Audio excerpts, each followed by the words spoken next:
이 과제는 대구 경북 지역 사회에 거주하고 있는 외국인 이주민 또는 이주를 예정하거나 희망하는 한국어 및 한국 문화와 관련된 메타버스 기반 한국어 교육 플랫폼을 구축한 후 이를 온라인으로 한국어 수업으로 진행하고자 하는 데 있습니다. 이는 오프라인 교육장에 모이지 않아도 언제 어디서나 실제감이 높은 한국 문화와 한국어 교육을 바탕으로 외국인의 한국 정주에 대한 성과를 높이기 위함입니다. 이 과제는 메타버스 기반 한국어 교육 플랫폼입니다. 메타버스 플랫폼 안에는 교육자료방과 과제 해결 활동방 두 곳이 구축되어 있습니다. 교육자료방에는 메타버스 학습방, 자료활용방, 한국어 교육 학습방이 있습니다.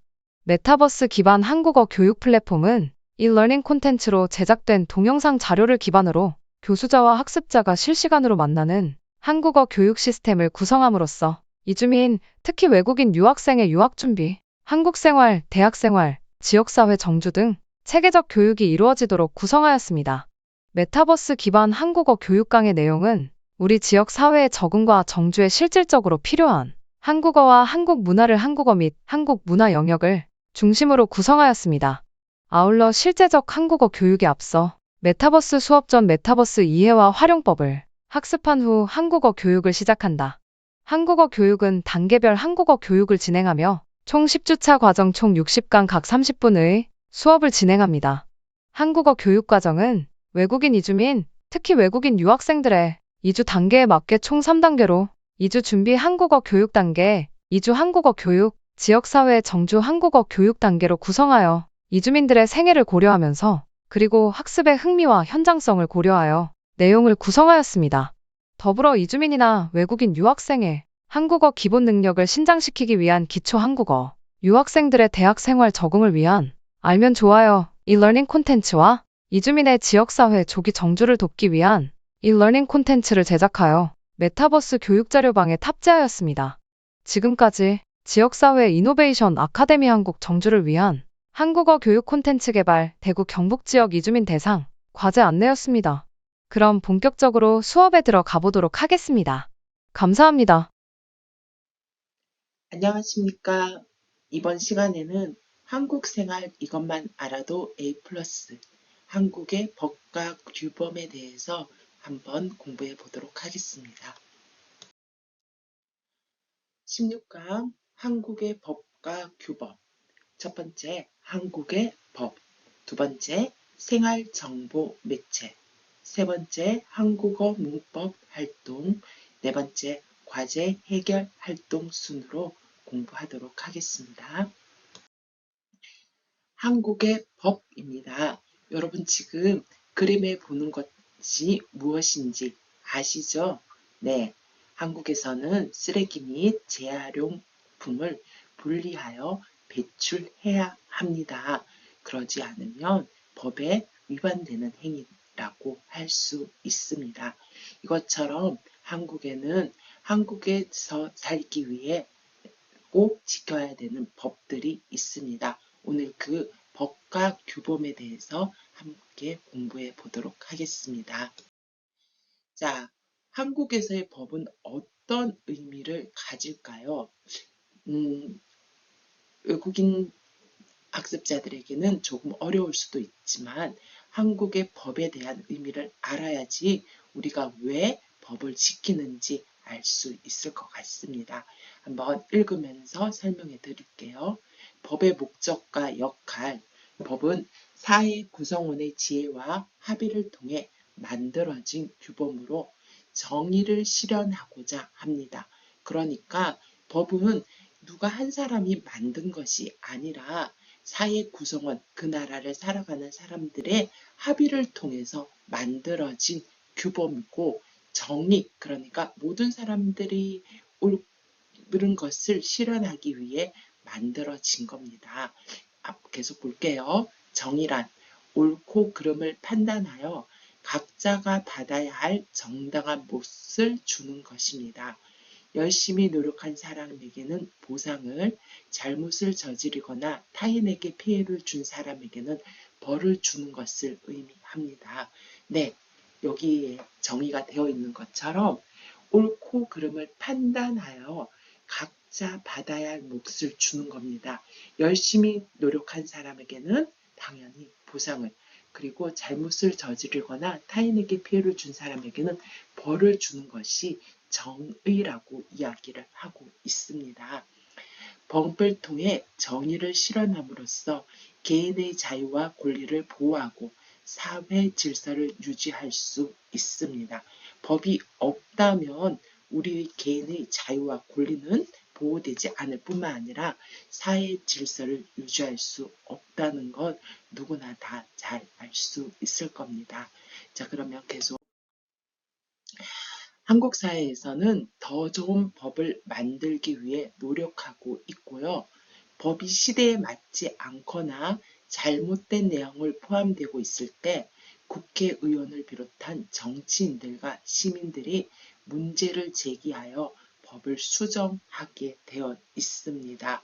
그래서 국회의원이라는 사람들이 법을 만들고 법을 어떻게 하면 국민에게 더욱더 유익한지, 그 법이 얼마나 정의로운지를 계속 논하고 있습니다. 이렇게 법은 여러 가지 의미를 가지고 있고 사회 질서에 의해서 꼭 필요한데요. 그러면 준법의 중요성, 법을 지켜야 되는 것의 준법의 중요성은 왜 그런지 한번 읽어보도록 하겠습니다. 법이 사람들의 권리를 보호하고 사회 질서를 유지할 수 있으려면 좋은 법과 함께 법을 잘 지키는 준법 정신이 필요합니다. 한국에서는 법을 지키고 우리 사회와 다른 사람들에게 피해를 주지 않는 것을 중요하게 생각하고 외국인 또한 법을 잘 이해하고 지킴으로써 자신과 타인의 권리를 보호하고 더욱 안전하게 생활할 수 있다고 합니다. 자, 지금 보시면 외국인 경찰청 범죄 통계입니다. 그러니까 2014년부터 2015년에 지금 체류 외국인들이 한국에 살면서 한국에서 법을 통해서 보호를 받는 숫자들이 지금 이렇게 나와 있습니다. 그래서 외국인들도 한국에서 법을 지키기 위해 노력을 해야 하고 있음을 보여주는 표라고 할 수가 있습니다. 자, 그렇다면 여러분처럼 외국인에게는 어떤 법적 권리와 어떤 법적 의무가 있을지 우리 한번 이야기를 해볼까요?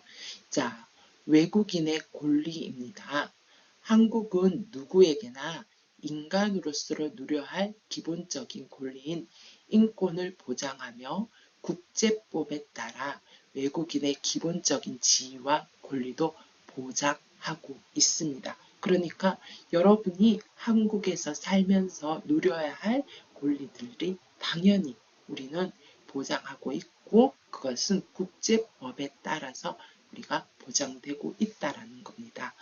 한국에서는 외국인은 생명이나 재산의 위험을 받지 않고 행복한 삶을 추구할 수 있으며 임금이나 노동 조건 등에서도 부당한 이유로 처벌받지 않아야 함을 우리는 외국인의 권리라고 이야기합니다. 그래서 여러분 또한 한국에서 생명이나 또는 재산의 위협을 받지 않고 행복한 삶을 누리는 것이 여러분의 권리라고 할 수가 있습니다.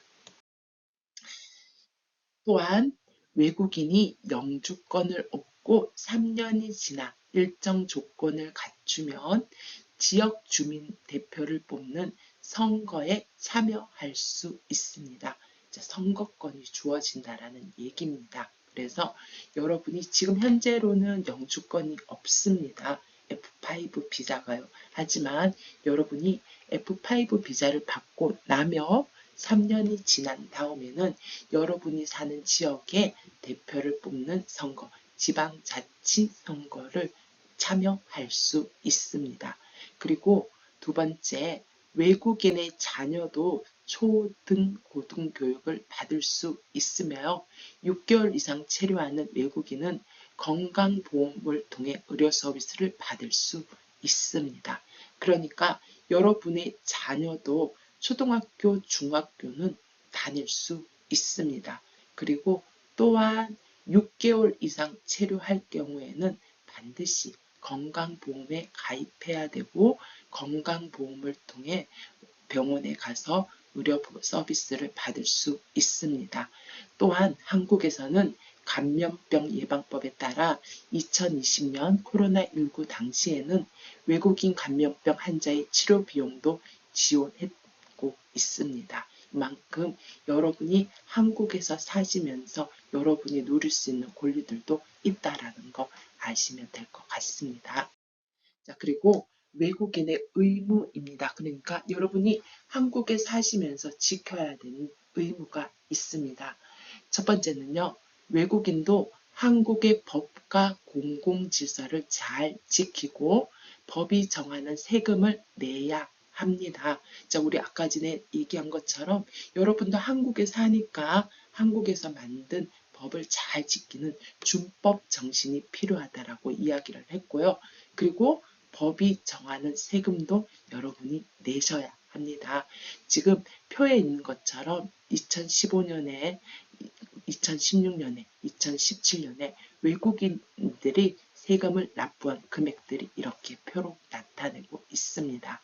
또한 출입국관리법에 따라 대한민국의 이익, 공공안전, 사회질서 등을 해칠 우려가 있는 외국인은 입국이 금지되거나 강제로 퇴거될 수 있습니다. 네, 잘 알고 계시죠? 여러분의 체류 자격에 맞지 않는 행동을 했을 경우에는 대한민국에서 여러분을 강제로 퇴거할 수 있는 것이 법에 나와 있습니다. 또한 2022년 한국에서는 코로나19 의심 증상으로 자가격리 공고를 받도록 했는데 이에 따라 따르지 않는 외국인에게는 범칙금을 부과하고 출국하도록 하였던 사례도 있습니다. 이처럼 한국에서 여러분이 사시면서 권리도 있지만 여러분이 지켜야 하는 의무도 있다라는 것 잘 기억해 두시기 바랍니다. 자, 그러면 우리 알아두면 좋아요 하나 볼까요? 외국인 자녀의 교육 권리를 보장하고 있습니다. 한국에서는 유엔 아동 권리 협약에 따라 외국인의 아동 경우에도 교육을 받을 권리를 보장하고 있습니다. 그래서 거주 사실을 확인할 수 있는 서류만으로도 초중고 입학을 신청할 수 있고요. 교육청에 문의하여 학력 심의를 받아 입학이 가능합니다. 아동이 한국어를 모를 경우에는 예비학교 등에서 한국어 교육을 지원하도록 되어 있습니다. 그러니까 우리 지금 이 수업을 듣는 친구들은 아니겠지만 주변에 혹시나 체류 자격이 없는 친구들의 아이들이 학교에 못 가고 있다면 알려주세요. 한국에서는 외국인 아동도 교육받을 권리가 보장되어 있기 때문에 거주 사실 확인만으로도 학교에 가서 공부할 수 있다라는 거. 그리고 아이가 한국어를 모른다고 걱정하지 말라고 예비 학교 등에서 한국어 교육을 지원하고 있으니 아이들에게 학교에 갈 수 있도록 여러분이 알려주는 것도 참 좋을 것 같습니다. 자, 그러면 한국의 법에 대해서 좀 더 자세하게 살펴보도록 하겠습니다. 자, 한국의 최고 기본법은 헌법입니다. 헌법.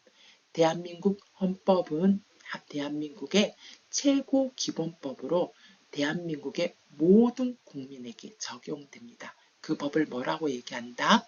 헌법이라고 이야기합니다. 헌법. 그래서 대한민국의 최고 기본법입니다. 두 번째는 법률이나 조약이라는 단어가 있습니다. 국회에서 제정하는 성문법, 헌법으로부터 위헌을 받거나 헌법에 반환하지 않는 법에 의해서 국회에서는 수많은 법률들을 제정 및 시행하고 있습니다. 이런 것들을 법률 또는 조약이라는 말로 이야기합니다. 자, 그리고 대통령령. 자, 한국의 가장 높은 직위를 가진 사람을 우리는 대통령이라고 이야기를 합니다. 그래서 대통령의 명령을 의미하며 법률에서 의미한 사항을 정하는 하위 규범으로서 대통령이 정하는 명을 우리는 대통령령이라고 이야기합니다. 그러니까 대통령이 발하는 명령을 말합니다.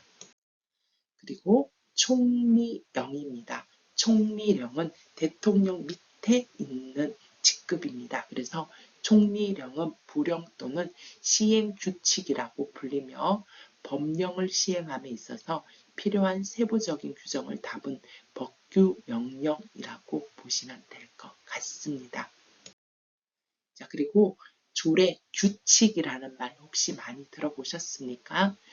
조례 규칙은 지방자치단체에 의해서 제정되는 자치법규를 조례 규칙이라는 말로 이야기합니다. 여러분에게는 좀 어렵죠?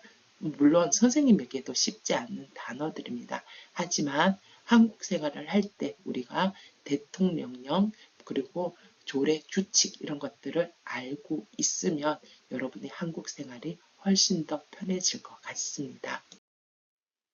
자, 이번에는 좀 쉬운 걸로 이야기를 하겠습니다. 여러분이 생활하면서 정보 매체에서도 우리 법과 규범이 있습니다.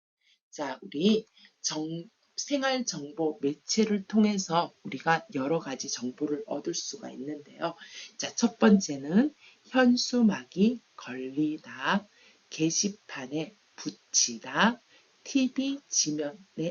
TV나 지면 광고에 나오다, 전단지를 돌리다, 신문에 싣다입니다. 여러분, 신문에 싣다입니다. 그래서 우리 현수막이 있습니다. 현수막 아시죠? 그런데 현수막이 높은데 올려져 있어요. 그것을 우리는 현수막이 걸리다라고 이야기를 하고요. 그리고 게시판에 여러 가지 정보를 붙입니다. 그리고 또는 그 정보들이 신문이나 지면 광고에 나오는 수가 있습니다. 지면은 종이를 말하는 겁니다.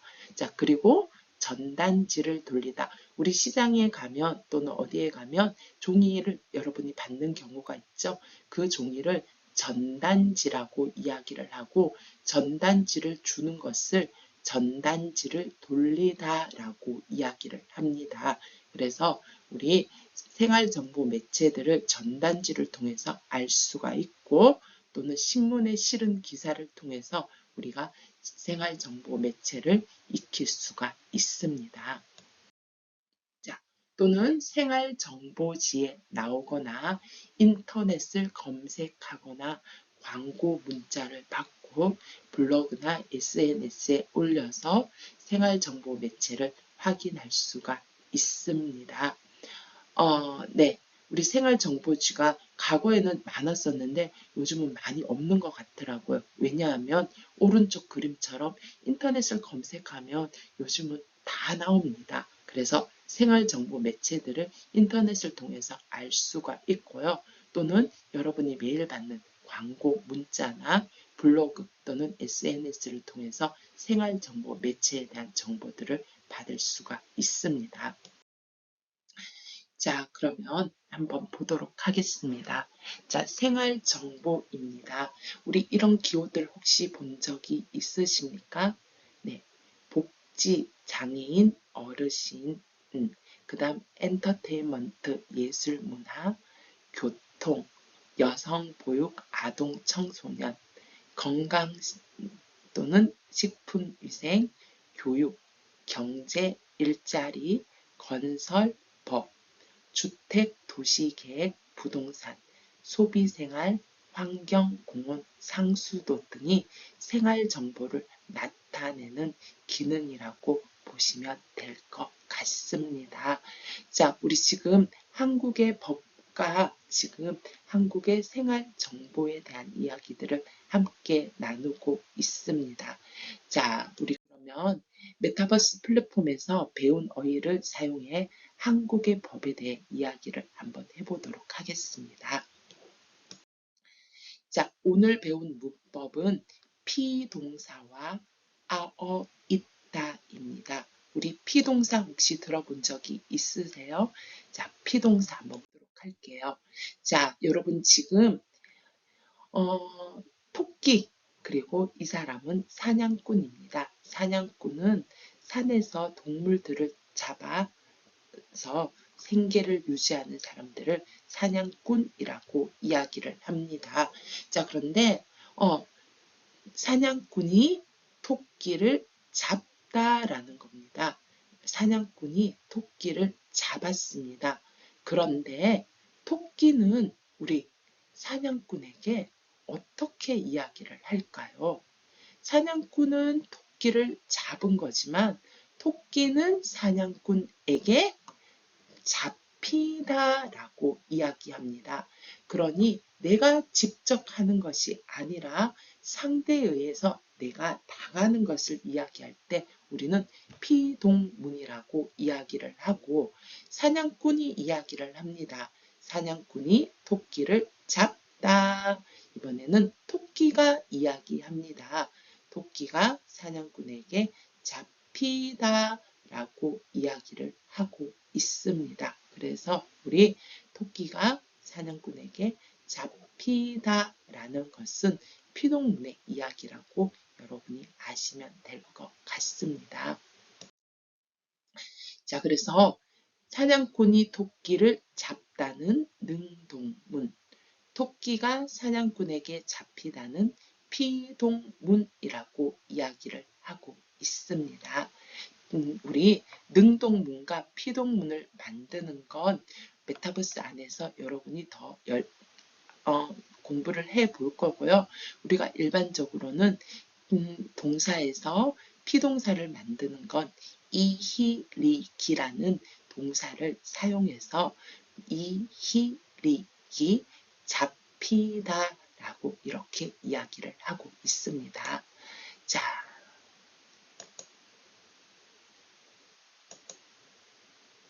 보이시나요? 자, 다시 한번 설명을 하자면 능동문은 사냥꾼이 토끼를 잡다, 피동문은 토끼가 사냥꾼에게 잡히다 라고 이야기할 때 쓰는 표현입니다. 자, 똑같이 나오네요. 네, 다시 한번 중요하기 때문에 그리고 여러분이 헷갈리기 때문에 우리 능동문, 피동문을 잘 기억하시기 바랍니다. 자, 그러면 우리 한번 연습 한번 해볼까요? 어제 창문을 열고 자서 모기한테 물다라고 이야기하면 우리 어떻게 이야기를 할까요? 네, 물렸어요. 어제니까 물리다, 물렸어요 라고 이야기를 하겠죠. 기사님, 그 길은 항상 막다입니다. 그런데 우리 피동으로 이야기합니다. 어떻게 이야기합니까? 기사님, 그 길은 항상 막히니까 다른 길로 가주세요 라고 이야기할 수 있습니다. 세 번째, 칠판에 있는 글씨가 작아서 잘 안 보이다 라고 이야기합니다. 자, 근데 이걸 어떻게 이야기한다? 네, 보이지 않아요. 잘 보이지 않아요. 라고 이야기할 수 있습니다. 그래서 능동문에 이히리기를 사용해서 피동문을 만들 수 있습니다. 자, 두 번째 문법은 있다입니다. 우리 앉다, 앉아있다, 서다, 서있다라고 이야기할 때 의미는 동작이 끝난 후 상태가 계속적으로 유지될 때 우리는 있다라는 표현을 씁니다. 그래서 앉아있다, 서있다라고 이야기합니다. 자, 그러면 우리 차가 막혀서 약속 시간보다 20분 정도 늦을 것 같은데요. 그럼 먼저 커피숍에 들어가다 어떻게 바뀔까요? 들어가 있을게요 라고 이야기하겠죠. 자, 이번 주 금요일에 현장 체험을 가는 거 알죠? 네, 게시판에 붙다입니다. 붙다에 있다를 사용하면 어떻게 바뀔 수도 있을까요? 붙어 있는 공지를 봤어요. 혹시 붉은색 코트 보셨나요? 오시지 저기에 걸리다입니다. 계속 있습니다. 어떻게 이야기한다? 걸려 있어요 라고 이야기하시면 됩니다. 자, 오늘 여러분과 함께 한국 생활 이것만 알아도 A 플러스 한국의 법과 규범에 대해서 공부해 보았습니다.